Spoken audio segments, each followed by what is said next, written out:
Hello all welcome back to elephant and project Hail మరి అయితే చూడడం జరిగింది. నాకు ఎలా అనిపించిందంటే నాకు బాగా నచ్చింది.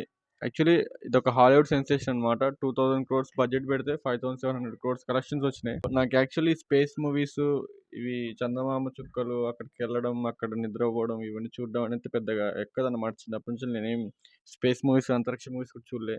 ఇప్పుడు వరుణ్ తేజ్ గారి అంతరిక్ష మూవీ కూడా చూడలే. నేను చూసిన నాకైతే బాగా అనిపించింది. ఎందుకంటే ఇలా అంతరిక్షం కన్నా ఎక్కువ ఎమోషన్స్ బాగా పడినాయి అనమాట. సెకండ్ హాఫ్ కానీ సూపర్ అనిపించినాయి.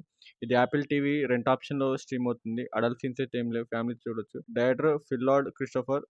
వీళ్ళు అప్పట్లో స్పైడర్ మ్యాన్ అవి ఇవి వాదించారు. సో నాకైతే అలా కాకుండా నేను నార్మల్గానే చూసిన. నాకు డైరెక్టర్ కూడా ఎవరో తెలియదు. కాకపోతే వాళ్ళు తీసే మేకింగ్ కానీ హాలీవుడ్ అని ఊరికే అన్నారు. సూపర్ సూపర్ అనిపించింది అనమాట.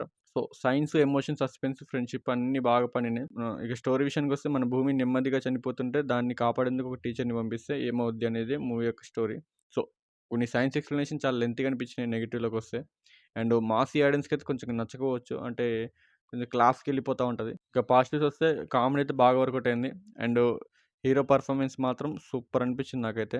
జాన్ గోస్లింగ్ గారి పర్ఫార్మెన్స్ అది కన్ఫ్యూజన్ కామెడీ బాగా పర్ఫార్మెన్స్ చేసి అనిపించింది నాకైతే. ఇంటర్స్టెల్లార్ ఫ్యాన్స్కి అయితే బాగా నచ్చుద్ది. ఇది ఒక అన్ని కలిపిన ఒక ప్యాకేజ్ అనమాట. ఒక జెర్సీ, ఒక F1, నెక్స్ట్ ఇది ఈ సినిమా అనమాట. సో ఆ విజువల్స్ అయితే క్యాక్ అనిపించినాయి. అండ్ స్పేస్ గ్రావిటీ అవన్నీ అసలు సైన్స్ థింగ్స్ మాత్రం బాగా ఎక్స్ప్లెయిన్ చేసి అనిపించింది.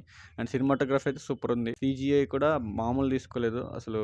అది మనం ఎన్నో హాలీవుడ్ అంటే అట్లే ఉంటుందేమో. సో ఫ్రెండ్షిప్ బిల్డ్ అవుతూ ఉంటుంది. ఆ బాండింగ్ బాగా చూపించారు. సో అన్నోన్ మెంబర్స్ మధ్య ఫ్రెండ్షిప్ ఎలా ఉంటుందని చెప్పేసి చూపించారు. అండ్ ఇంటర్వల్ టెస్ట్ కూడా సూపర్ ఉంటుంది. అండ్ క్లైమాక్స్కి అయితే ఆ క్లైమాక్స్ లాస్ట్ 30 minutes అయితే సూపర్ అనిపిస్తుంది మనకైతే. ఎమోషన్స్ కానీ ఇచ్చే మంచి ఒక సోల్ఫుల్ క్లైమాక్స్ ఇచ్చారని అనిపించింది నాకైతే. అండ్ సెకండ్ హాఫ్లో అయితే అన్ని అన్ఎక్స్పెక్టెడ్ ప్రాబ్లమ్స్ అన్నీ వస్తూ ఉంటాయి. అండ్ ఎస్పెషల్లీ ఒంటరిగా ఉండే సీన్స్ మాత్రం మనకి ఒక బాధ, ఒక లోపల ఒక ఆందోళన అయితే ఉంటుంది. ఆ ఒంటరిగా మనం ఎంత బ్రేక్ అవుతాం అని బాగా చూపించారు. And flash back scenes super. And climax కూడా మనం అసలు out of the box.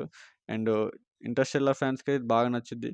So ఈ బడ్జెట్తో ఈ రేంజ్ కలెక్షన్స్ అంటే మామూలు విషయం కాదు. సో నేను బడ్జెట్ కాకుండా కలెక్షన్స్ కాకుండా నార్మల్గానే చూసిన తర్వాత నాకైతే సూపర్ అని నచ్చింది. సో ఇది యాపిల్ టీవీలో స్ట్రీమ్ అవుతుంది. మీకు దగ్గరలో ఉంటే చూసేయండి. మీకైతే బాగా నచ్చుద్దని అనుకుంటాను నేనైతే. సో చూసిన తర్వాత మీకు ఏమనిపించింది కింద కామెంట్ చేయండి. Is it overrated movie or underrated movie or బాగానే రేట్ చేసిరో చూద్దాం. నాకైతే బాగానే నచ్చింది. సో ఇంటర్స్టెల్లార్ ఫ్యాన్స్కి ఇంకా స్పేస్ వీటి మీద ఇంట్రెస్ట్ ఉన్న వాళ్ళకైతే ఇంకా బాగా నచ్చిందని అనుకుంటున్నాను. That's all about this review. Please subscribe to elephant. Love you all. Signing off. By by.